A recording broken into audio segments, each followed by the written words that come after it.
Hello dear students, last lecture में हमने chapter number 3 complete किया था। ठीक है, उसके थ्योरी का पार्ट और सारे इलस्ट्रेशन कंप्लीट कर दिए थे। आज हम एक्सरसाइज के सम्स स्टार्ट कर रहे हैं। उसमें जो फर्स्ट सम आपको दिया है वो लॉजिकल है, इसलिए वो अपने आप ही आपको करना है। उसमें जस्ट आपको सोचना है कि किस तरह से उसमें वो क्वेश्चन को दिया है और पूरा वो लॉजिकल है, तो आप कर सकते हो। ठीक है, और जो सेकंड सम है वहाँ से हम स्टार्ट करते हैं। तो सेकंड सम जो है उसका क्वेश्चन मैं पढ़ रहा हूँ यहाँ पे।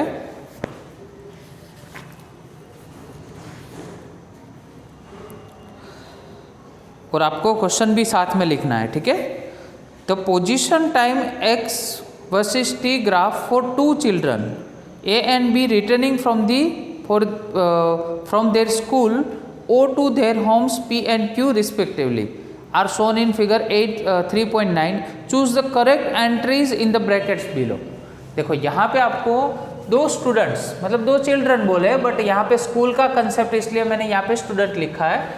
तो स्टूडेंट ए उसका जो होम है वो P है और स्टूडेंट बी का होम है वो Q है। ठीक है, तो उसके रिस्पेक्ट में आपको आंसर देने। तो स्कूल यहाँ पे अभी देखो, अभी स्कूल छूटने के बाद ये दोनों स्टूडेंट अपने घर पे जा रहे हैं। तो ऐसी सिचुएशन है, उसमें फर्स्ट क्वेश्चन ये पूछा है कि A with respect to B lives closer to the school then B with respect to A. मतलब इन शॉर्ट इसमें क्वेश्चन ऐसा पूछा है कि ए स्टूडेंट है वो स्कूल से नज़दीक रहता है कि बी स्टूडेंट है वो स्कूल से नज़दीक रहता है। ठीक है, बहुत ही सिंपल है। देखो यहाँ पे OP का डिस्टेंस वो लेस है OQ के डिस्टेंस के अकॉर्डिंग। तो Q जो होम था वो कौन से स्टूडेंट का था? B स्टूडेंट का था। और P जो था वो किसका था? A चिल्ड्रन का था। ठीक है, तो ऑब्वियस है कि चिल्ड्रन को हम यहाँ पे इंटरचेंज कर देते हैं स्टूडेंट से। Student A lives closer to school. देखो ये दोनों में कंपैरिजन ही है, सारे क्वेश्चन में A और B का कंपैरिजन ही है। ठीक है, चलो सेकंड क्वेश्चन है A with respect to B starts from the school earlier than the B respect to A। मतलब दोनों में से कौन जल्दी स्टार्ट करेगा, स्कूल से जल्दी लीव कौन लेगा? देखो यहाँ पे जो A स्टूडेंट है वो यहाँ से जल्दी लीव कर रहा है और B स्टूडेंट कुछ टाइम के बाद लीव कर रहा है स्कूल को। ठीक है ना, तो लिख सकते हैं student A leaves school before student B। ठीक है, A जल्दी लीव कर रहा है B स्टूडेंट के रिस्पेक्ट में। थर्ड है आपका A with respect to B walks faster than the B respect to A। दोनों में से कौन, किसका जो वॉकिंग है वो फास्ट है, किसकी मोशन है वो फास्ट है, किसकी स्पीड फास्ट है, वैसा सब सारे वर्ड्स इसमें बोल सकते हैं। ठीक है, तो याद रखो दोनों में से जिसका स्लोप ज़्यादा उसकी स्पीड ज़्यादा। देखो इसका स्लोप कम है और इसका स्लोप ज़्यादा है। स्लोप दैट मीन्स देखो ये, अगर मैं यहाँ पे स्लोप को मैं थोड़ा अच्छे से आपको बताता हूँ कि ये जो पेन है, ठीक है, वो मैं यहाँ पे पुट कर रहा हूँ। ये जो आपको दिया है ग्राफ, इसमें देखो ऐसे, तो इसका स्लोप देखो और इसका स्लोप देखो। ऑब्वियस आपको लगेगा कि इसका स्लोप ज़्यादा है ना समझ में? इसलिए B जो है उसकी स्पीड ज़्यादा होगी A के कंपैरिजन में। तो लिख देते हैं speed of B is greater than A। ठीक है, ये थर्ड क्वेश्चन का आंसर है। नंबर फोर्थ नंबर में क्या है? तो A and B reach home at the same और डिफरेंट टाइम। तो ऑब्वियस, क्योंकि इसकी स्पीड ज़्यादा है इसकी स्पीड कम है, तो ऑब्वियस डिफरेंट टाइम पे ही दोनों पहुँचेंगे। ठीक है, तो A and B will reach at home at different time. Okay, at different time, not the same time. Now E A with respect to B overtakes the B respect to A on the road once or twice as shown in diagram। देखो यहाँ पे जो graphical representation है उसमें बहुत ही clear है कि दोनों एक दूसरे को अपने पाथ में एक ही बार क्रॉस कर रहे हैं, ठीक है ना। तो यहाँ पे लिख देते हैं A and B will meet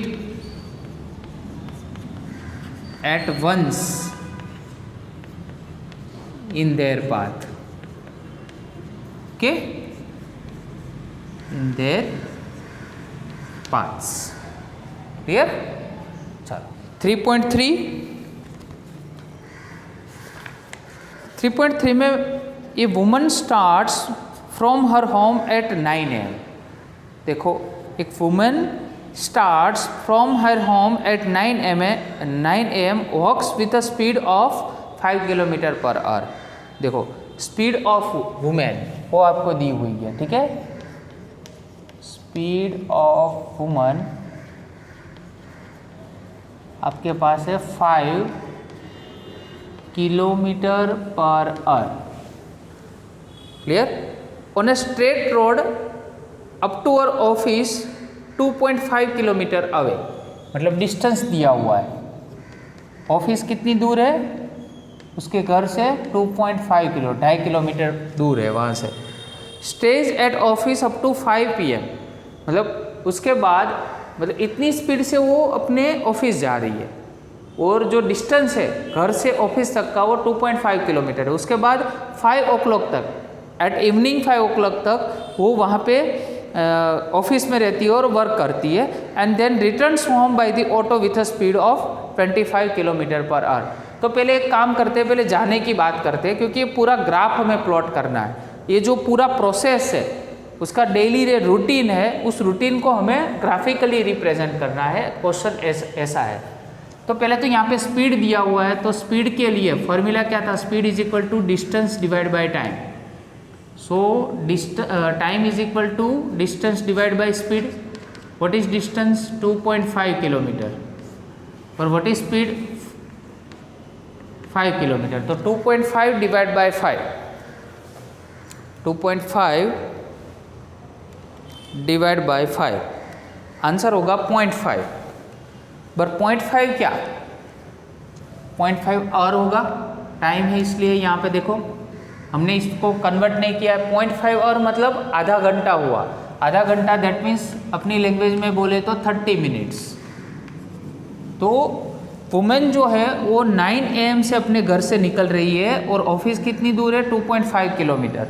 तो यहाँ तक तो उसको जाना ही है, बट कितने घंटे में पहुँचेगी, तो भी आधे घंटे में मतलब 30 मिनट्स में। तो 9:30 को पहुँच जाएगी। तो 9:30 यहाँ पे बीच में कहीं पे ड्रॉ करते हैं और उसकी लाइन यहाँ पे खींच देते हैं, ठीक है। तो देखो ये अभी ऑफिस पे पहुँच गई, यहाँ पे आधे घंटे में वो ऑफिस पे पहुँच गई। अभी आपको क्वेश्चन में ही बोला है कि इवनिंग 5 o'clock तक, इवनिंग 5 o'clock तक वो कहाँ पे रहती है, ऑफिस में, ऑफिस वर्क कर रही है 5 o'clock तक इवनिंग, मतलब ऑफिस में है अभी। और उसके बाद वो रिटर्न हो रही है ऑटो रिक्शा से, ठीक है। और ऑटो रिक्शा की स्पीड कितनी है, speed of auto is equal to आपको दिया है 25 किलोमीटर पर आवर। और डिस्टेंस तो फिक्स ही है, कितना उसको कवर करना है 2.5 किलोमीटर, क्योंकि अभी घर पे उसको जाना है तो फिर से वही डिस्टेंस तो सेम रहेगा 2.5 किलोमीटर का, ठीक है। तो अगेन यही formula, time is equal to distance divide by speed. तो 2.5 डिवाइड बाय 25, ठीक है। 2.5 डिवाइड बाय 25 तो कितना होगा, 0.1 होगा, 0.1 और अभी 0.1 और को हम कन्वर्ट करते हैं मिनट में, तो इंटू 60 मिनट, क्योंकि 1 आवर कितना मिनट होता है, 60 मिनट होता है, ठीक है। समझ में आया कि नहीं। चलो तो यहाँ पे 10 करोगे तो ये 0 0 मतलब 6 मिनट होगा, मतलब रिटर्न टाइम कितना हुआ 6 मिनट का। मतलब 5 o'clock तक वो उसने यहाँ पे काम किया ऑफिस में, उसके बाद 6 मिनट में वो ऑटो से अपने घर पे पहुँच जाएगी। मतलब घर पे जब पहुँचेगी तब उसने टाइम देखा होगा तो कितना होगा 5-6 होगा। आया समझ में कि नहीं? तो पूरा जो उसका डेली रूटीन था उसको हमने ग्राफिकल रिप्रेजेंटेशन दे दिया। आया समझ में? तो ये 3.3 हो गया। 3.4 जो है वो बहुत ही इंटरेस्टिंग है। देखो, a drunkard walking in a narrow lane takes the 5 step forwards. देखो, एक ड्रंकर्ड है, ठीक है, वो क्या है, वॉकिंग इन अ नैरो लेन, एक नैरो लेन पे जा रहा है, टेक्स द 5 स्टेप्स फॉरवर्ड, पहले 5 स्टेप आगे जा रहा है, उसके बाद 3 स्टेप्स बैकवर्ड और 3 स्टेप पीछे आ रहा है, ठीक है, followed by 5 step forward and 3 step backward. फिर से वैसे ही रूटीन है उसका कि 5 स्टेप आगे जा रहा है, 3 स्टेप फिर से वापिस आ रहा है, एंड सो ऑन, आगे वैसे ही प्रोसेस है।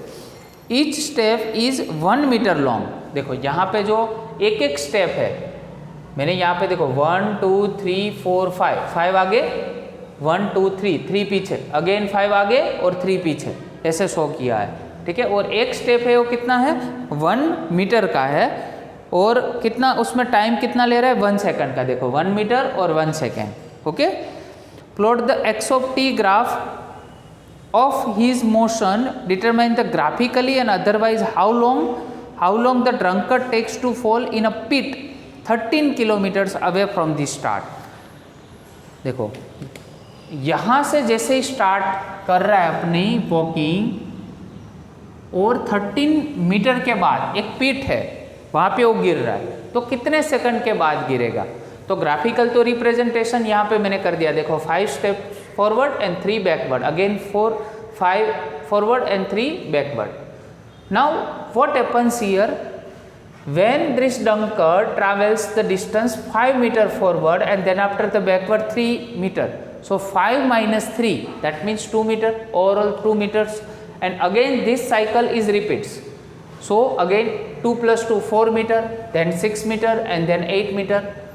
What the drunkard has taken a time, it has taken 1 2 3 4 5 6 7 8 second, again 8 second, so 8 plus 8 16, 16 plus 8 24, 24 plus 8 32. Now he is at the position 88 meter, but where is the pit? Pit is given at 13 meter, so drunkard have to travel another 5 meter. So 1 2 3 4 5, and for one step it is having a 1 second, so 32 meter here, 32 second here and another 5 second here, ठीक है। So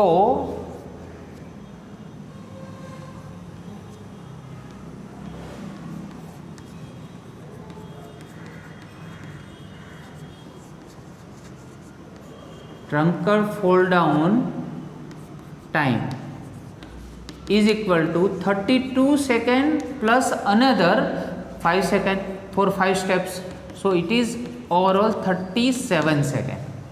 So he will take 37 second to fall down in a pit, okay. So this is very interesting example. This is a graphical method, and here we are doing this sum with numerically also, okay. So next one, example 3.5.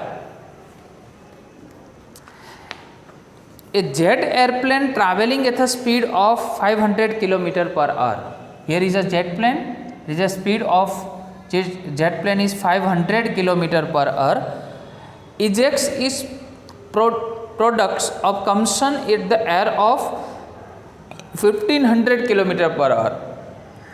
जो यहाँ से मतलब ejects कम्सन जो air है वो कितनी speed से वो बाहर आ रही है, 1500 किलोमीटर पर आवर से। Relative to the jet plane, मतलब इसके रिलेशन में है, ओके। What is the speed of the latter with the respect to an observer on the ground, मतलब ऑब्जर्वर के रिस्पेक्ट में अगर इसकी स्पीड कंसिडर करें तो कितनी होगी, ठीक है। तो जेट प्लेन की स्पीड है वो आपके पास फिक्स है, कितनी है, VB 500 किलोमीटर पर आवर, और इसकी जो स्पीड है वो भी फिक्स है आपके पास। जो कम्बसन एयर है उसका भी स्पीड फिक्स्ड है, अभी इसके रिस्पेक्ट में फाइंड करनी है, तो देखो कम्पसन की speed with respect to jet plane, ऐसा फॉर्मूला होगा। कम्पसन की speed that means v of a with respect to what, with respect to jet plane, क्योंकि ये दोनों की दिए है तो स्टेशनरी ऑब्जेक्ट है, तो यहाँ पे होगा 1500, ये आपको दिया है 500, सो 1000 kilometre per our is the final speed. Okay, तो 3.5 is now completed and move on to the next 3.6. 3.6. What about 3.6? 3.6 जो है उसमें ऐसा है, ये car moving along a straight highway with a speed of 126 kilometre per our. Initial speed of car is given 126 kilometer per hour. Okay,